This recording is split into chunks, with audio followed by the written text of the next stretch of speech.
country, but at your own peril. The content is, it's embarrassing. Do you think American news is good? Network news is good? They've got all the money, they've got every helicopter, live-eyes vans, they've got the... Well, here's what they do with the helicopters. They'll deploy every one of them to hover over the house where Sean Penn and Madonna are going to get married. You know, that's what they do with their helicopters. The war really took a lot out of them, this Gulf War, because CNN was on the case. They had all the hookups. They'd made all the deals. They were ready to be an assistant to the United States government. And the big guys, the network guys, had already done major cuts in their news departments. And they had to hire extra people at a premium price. They had to spend big bucks to get out there and get the story, and then each network tried to outdo each other with supposed military experts to explain the war to you day after day, plus the very expensive multicolor computer graphics that were involved, then the cartoon versions of missile launches and bomb strikes and tank positions in the desert. Did you ever see what the war was on U.S. television? I have a nice collection over there. You could look at the Gulf War a la U.S. television and you'd think you were in Disneyland. It was unbelievable. CBS expanded its news, its nightly news, to an hour to encompass the war. But since they had all this news blackout over there, what do you fill an hour with? You know, guys talking about what might happen, if this, if that, you know. It was just speculative drivel. This wear is the result of just 3 hours in the air. Maintenance must be constant. In just minutes, a helicopter can be covered with sand. Do you know about the CBS news story on the Pulsa de Nora? No. Okay. They ran a piece about Orthodox Jews in Israel putting a curse on Saddam Hussein. It's a special curse called the Pulsa de Nora. And it may be on this roll. It's an unbelievable story. 10 righteous Jews have to go into a cave, and then they pray that Saddam Hussein dies in 2 weeks. And the way the story is handled, they say that, you know, they don't do this very often, but the last time they did it, the mayor of Jerusalem got killed because he wanted to, this is it, he wanted to open up a co-ed swimming pool. Like all wars in the Middle East, the Gulf conflict has Christians, Muslims, and Jews all involving and invoking the name of God. And as Tom Fenton reports tonight, some groups are trying to wage spiritual warfare with unconventional weapons. The Pulsa de Nora requires careful handling. If some of this sounds unbelievable, you have to realize that these people live in a world of their own. But in Israel's time of crisis, they are rallying round the colors. The day before the war began, they held a pray-in at the Wailing Wall for both peace and rain. It was a full-court press. They were 50% successful. Israel has since gotten rain. The Kabbalists who put the curse on Saddam hope for 100% success. But if Saddam survives the deadline, they're prepared. If this doesn't work, Rabbi Scheinberger says, we have another plan to put an even bigger curse on him. Next time, they'll up the power tenfold. 100 righteous Jews will fire off a super Pulsa de Nora. That should get him even in his bunker. Tom Fenton, CBS News, Jerusalem. And so goes the war and the world tonight. Coming up at 8 o'clock, 7 Central and Mountain on this station, 48 hours. What? Right? Yeah, so the television very much does feed on itself in that sort of way, doesn't it? It sort of it invents its own reality. Well, it has to, because it's not easy to fill up 24 hours a day with stuff 7 days a week and multiply that by 50 channels. You are going to run a little thin every once in a while, aren't you? Yeah. Okay. So, what would you think then?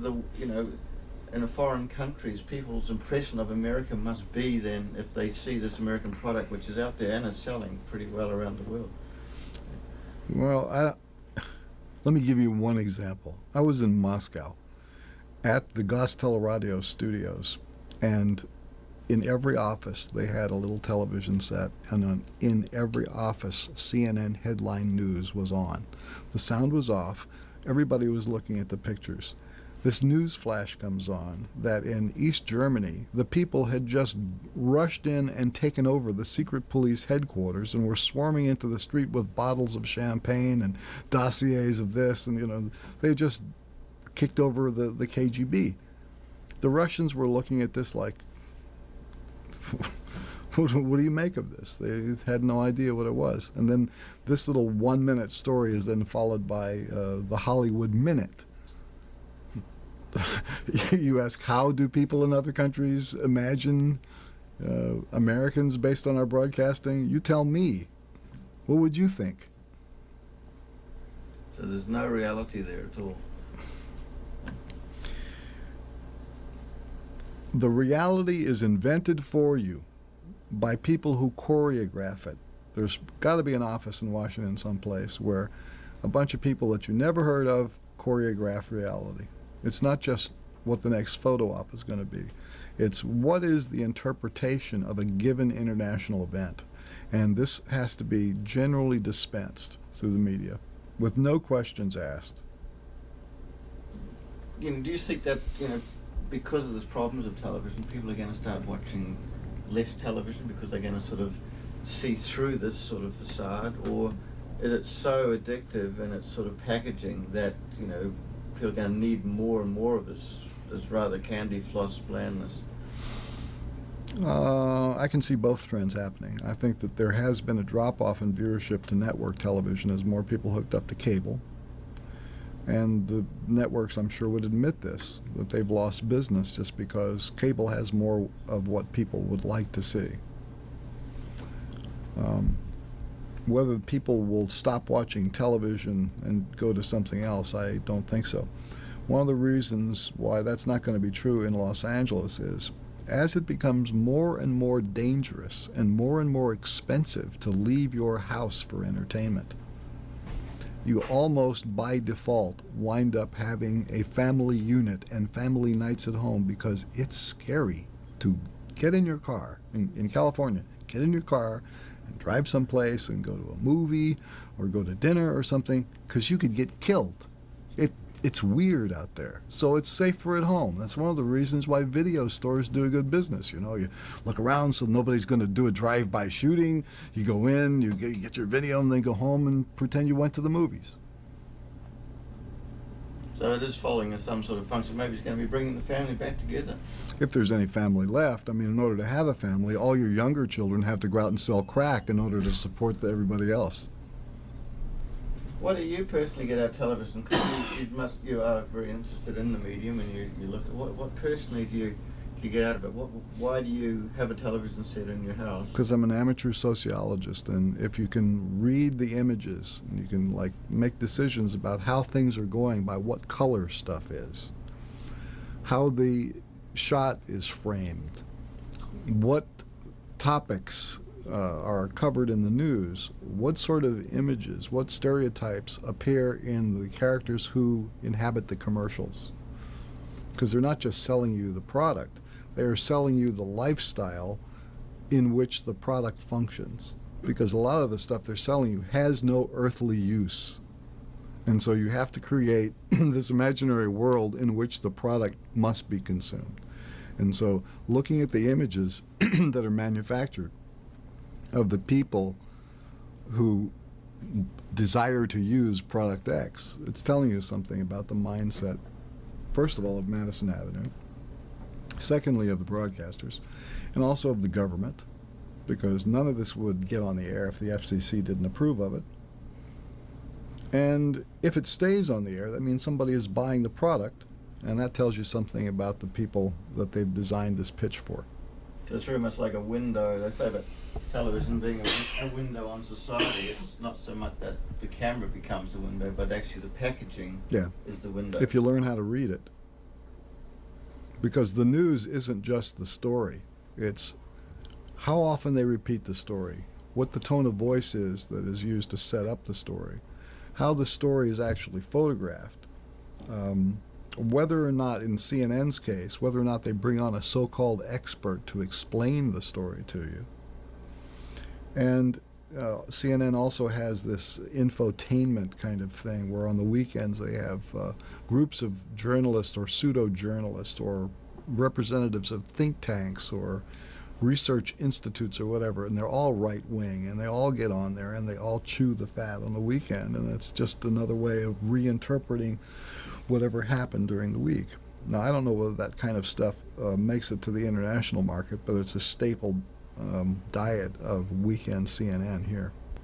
So the programs that interest you most, you use television mainly as a source of hard information and also a source of sort of that snapshot on what's the society's going on, who's pulling the strings. Yeah. I also watch mind-numbing entertainment too. I mean, occasionally there'll be a film on HBO or Movie Channel that I'm interested in, and I'll watch it. You know, some of the recent blockbuster films, like the other night we watched this rather amusing piece of shit called Predator 2.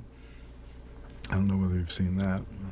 Now you've got to tell us about one show. We're going to go and shoot The Young and the Restless. The soaps are something that I'm not familiar with because they run them during the day and I'm working. So I have on 2 occasions left tapes running so that I could look at it just to see what it was, and it's a pretty strange message. I think that you'll be inspired by what you find. You think it's because the Mr. Everybody that they're dealing with there is not a Mr. Everybody, it's a Mrs. Everybody or a Ms. Everybody, and the calculations that they've made in the story meetings to put these things together about what these special people are interested in, what are their secret desires, and what will keep their attention long enough that you can sell them stuff. The subtext of all of the soap operas are really pretty disturbing.